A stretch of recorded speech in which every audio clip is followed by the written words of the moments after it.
Fund है कि नहीं है. If you want to truly retire at 65, you need to have savings for 20 years to take care of yourself. हमारे यहाँ पे ये कॉन्सेप्ट नहीं है. हमारे पास रिटायरमेंट का कॉन्सेप्ट नहीं है. जो कॉन्सेप्ट है वो ये कि भाई काम करेंगे, रिटायर हो जाएंगे, but who's going to look after you? You need to take actions to make yourself independent so that you're not relying on anybody else. Yes, we have families and we have loved ones, but you don't want to be dependent, right? That's the whole purpose of today's event. You want to be independent. मैं आपको recommend करूँगा Google में जाएं और search करें financial calculators. Free में है ये कैलकुलेटर्स. वो आपको बता सकते हैं कि अगर आप चाहते हो कि when you turn 65, मैं रैंडम एग्जांपल दे रहा हूँ, you want to have 5 million rupees in savings और आपकी तनख्वाह इतनी है और मैं हर महीने 500 रुपये डाल सकती हूँ, it will tell you if you're going to hit your goal or not. You can play with how much money you can save, extrapolate it for the next 25 years, 20 years, 30 years depending upon your age, and वो बताएगा कि जब आप retire करेंगे तो आपके पास कितने पैसे होंगे. You see the cost of living right now. By the time you retire, can you imagine how expensive it would be? Right? हम unfortunately long-term savings में ये कोई बात नहीं सोचते हैं. We're just going ahead, and unfortunately financial wellness is one of the least understood area in the whole area of wellness.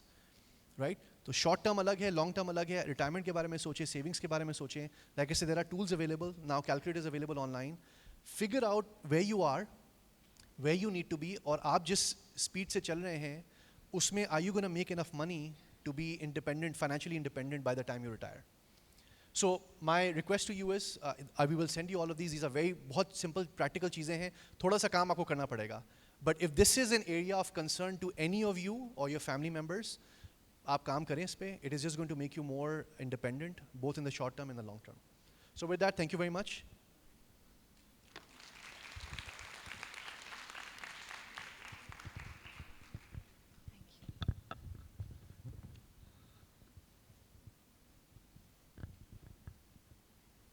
Thank you so much, Sajad. I think this was a very insightful discussion and conversation about financial wellness, which I think is one of the most crucial.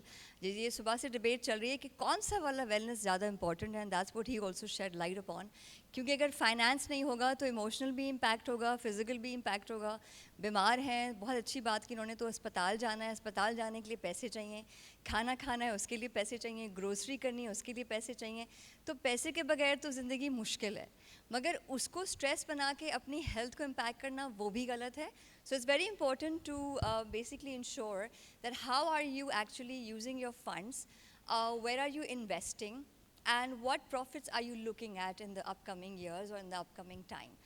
Very crucial and very important. Thank you so much, Sajad. So now we move ahead to the next and very important and a very crucial part of the event. So we'll be having a panel discussion on a very crucial topic, and that's called harassment at workplace. This topic is very close to my heart personally. I'm sure आप सबसे resonate करेगा, because at some point in time हम सब कहीं ना कहीं harass ज़रूर हुए होंगे. So unfortunately, बल्कि आपके साथ मैं ये game खेलती हूँ. When I say the word harassment, what's the first thing that comes in your mind? The first thing, sexual harassment. Thank you so much, Shaila ma'am. She's absolutely right. ये एक myth है, दिमागी हमारा फितूर है.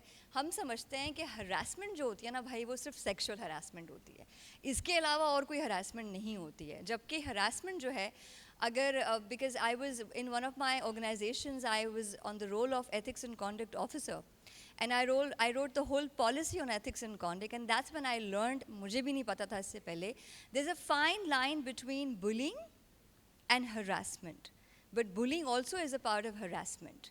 And ज़रूरी नहीं होता, ये भी एक मिथ है, हम समझते हैं मर्द ही औरत को harass करेगा. उलट भी हो सकता है, औरत भी मर्द को harass कर सकती है, और इससे मज़े की बात ये होती है कि औरत औरत को भी harass कर रही होती है, right? तो मैं इसमें मज़ीद डिस्कशन नहीं करूँगी. मैं चाहूँगी हमारे esteemed panelists आएँ और वो बताएं. But before that, I really want to genuinely thank Sajad and the entire Talent Accelerator team to actually put up a panel discussion on such a sensitive topic. मैंने बहुत कम discussions इस topic पे देखी हैं, ख़ास तौर पे panel discussions, और होती भी हैं तो बहुत ही run of the mill type होती हैं. So, but this one I'm sure is going to be very like proper, actionable, driven, strategical kind of a conversation. मैं आपसे ये request करना चाहूँगी कि आप सवाल ज़रूर पूछें, और आज आप इसके बारे में पूरा समझ के पढ़ के जाएं और इससे पहले कि हम ये काम करें I will request you all because this is a safe space और कोई वो नहीं यहाँ पे how many of you have actually been harassed like I mentioned raise your hands because I'm going to raise my hand because I was okay all right अब यही exercise हम दोबारा करेंगे after the panel discussion all right so without further ado I'm going to call upon our very own moderator Aisha Khan, Head of Talent Acquisition at Getatic. I'm going to leave upon her to introduce the esteemed panelist, and I'm sure she'll have an insightful conversation. Thank you, Aisha. Please come on the stage. Thank you.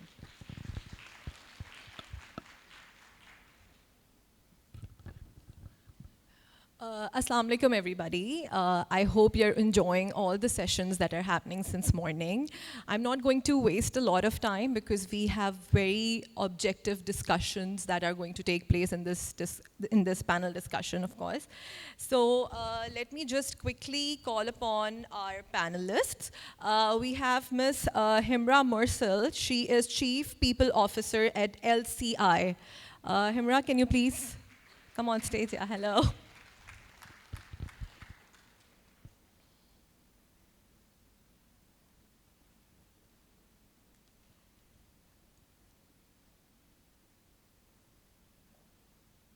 Hi. Please have a seat. Then we have Ms. Maha Khan. She is head of HR at Horsht, Pakistan. I don't know if I'm pronouncing it correctly. Horsht. Okay, please. Come on stage. Thank you.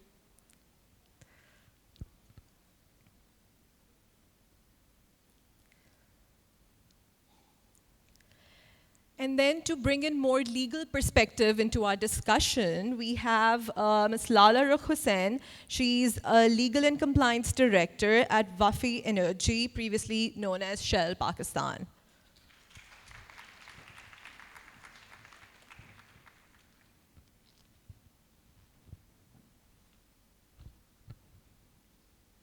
I'm going to take my seat here.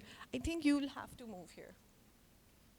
Because I will be sitting there, I guess. Because that is, yeah, either corner should be okay.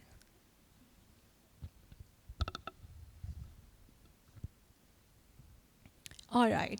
So as Charlene rightly pointed out, that most of us sitting here, I'm sure they have been through some sort of harassment at workplace or have witnessed some sort of harassment and or actually have been an abuser in a case of harassment also. So it could be either.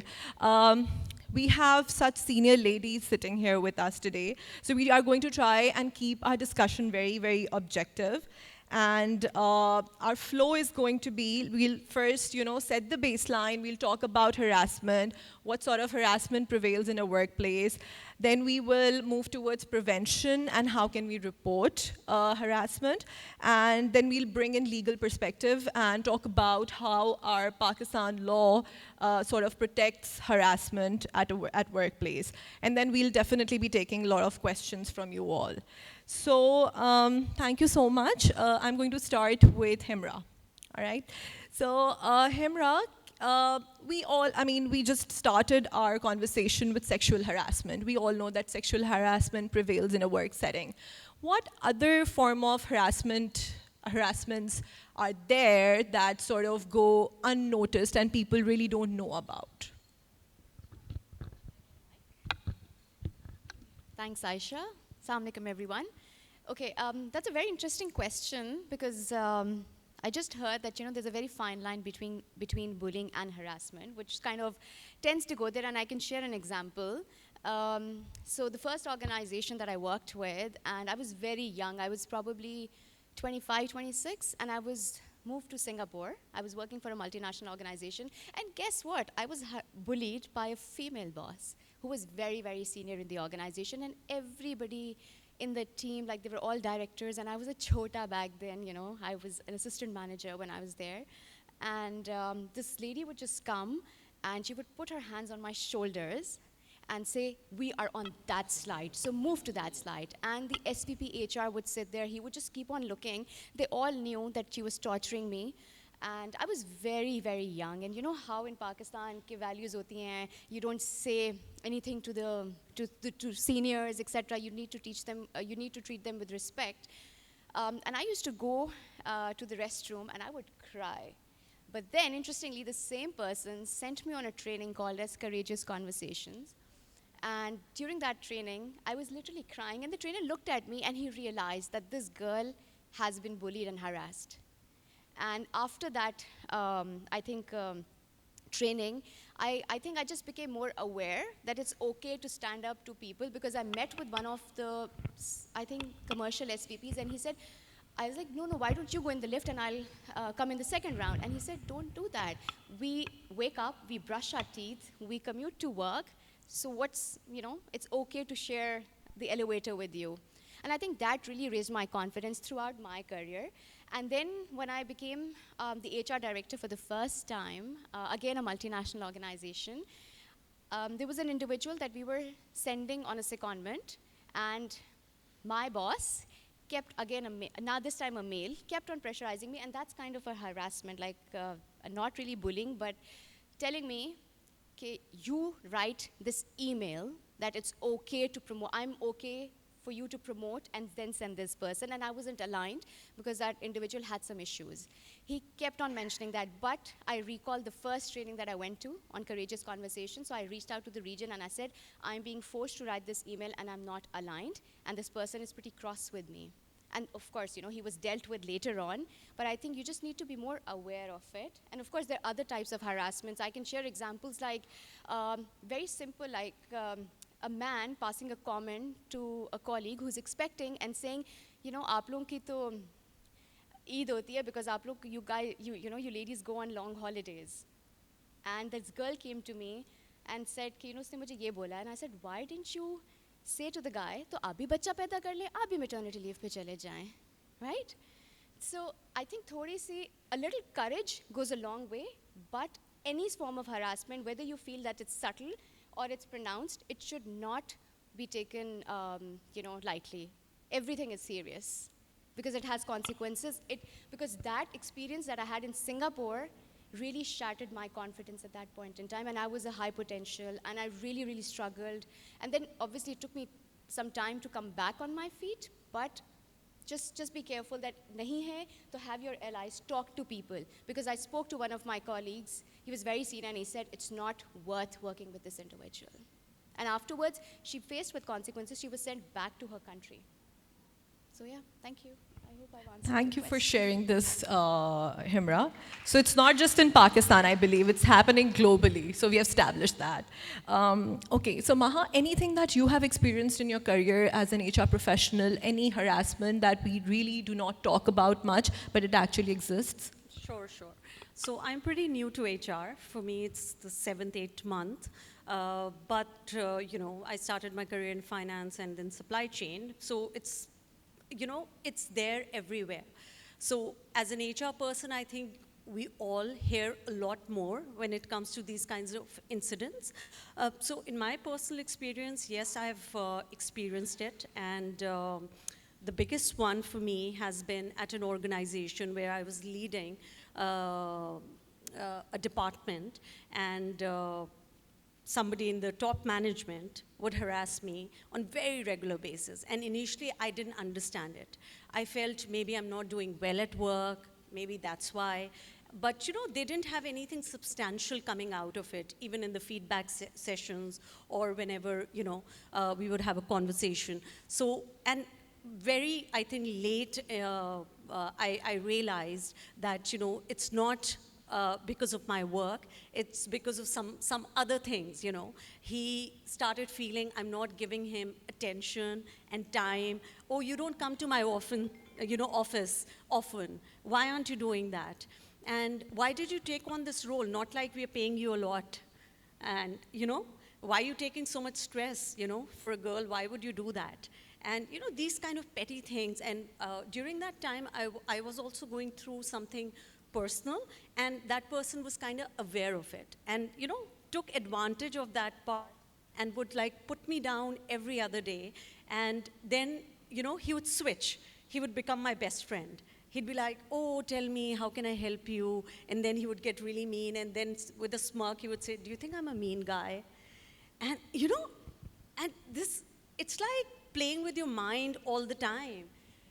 Yeah, yeah, completely. And honestly, the unfortunate part is that I feel even to date, the organizations are not ready or, are not dealing with this issue in the right way. Maybe we all still need to work on it better, because when I reported this issue, I reported to my local HR, then the regional HR, then the global HR, global CEO, and unfortunately, nothing came out of it. And out of frustration, I left the organization without even having a job in hand. And, I'm a single parent.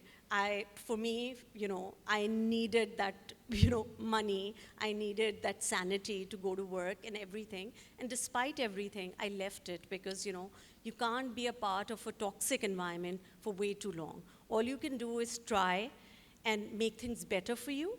But obviously, if it's not working out, then you walk out.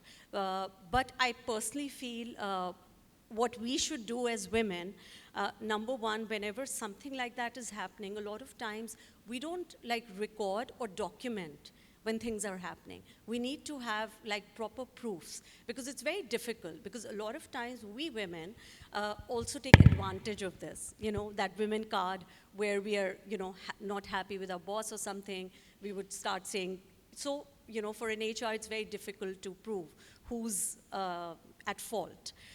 So definitely document and record. Find somebody you can trust in the organization. And, always share your experiences with that one person or two people, preferably in HR or top management, so that they can have an impact or be a witness or, vouch for you at the time when it's needed. So that'd be another thing. Thirdly, I think we need to find the courage somehow to speak up. First, I think if somebody is doing it to you, go talk to that person. If you feel you're not comfortable doing that, talk to your manager, talk to HR, but do speak up. Don't feel that it's your fault, because a lot of times we feel it's our fault. We are doing something wrong. Because, when I was harassed, I kept thinking, maybe I'm not doing well at work. Even if that was true, he had no right to talk to me like that, So don't blame yourself. Understand and rationally discuss it with someone, because, I realized it after, I shared my story with somebody at work, and that person's like, why don't you realize that this is harassment? And even in one of the incidents, that person, I was not close or had any, relationship like that. I was sitting in a meeting with him, and he would touch my shoe with his shoe, and, in a very friendly way, tell me, you can share things with me, what's happening, in your personal space and all of that. After harassing me, after putting me down, becoming my best friend. And so, yeah,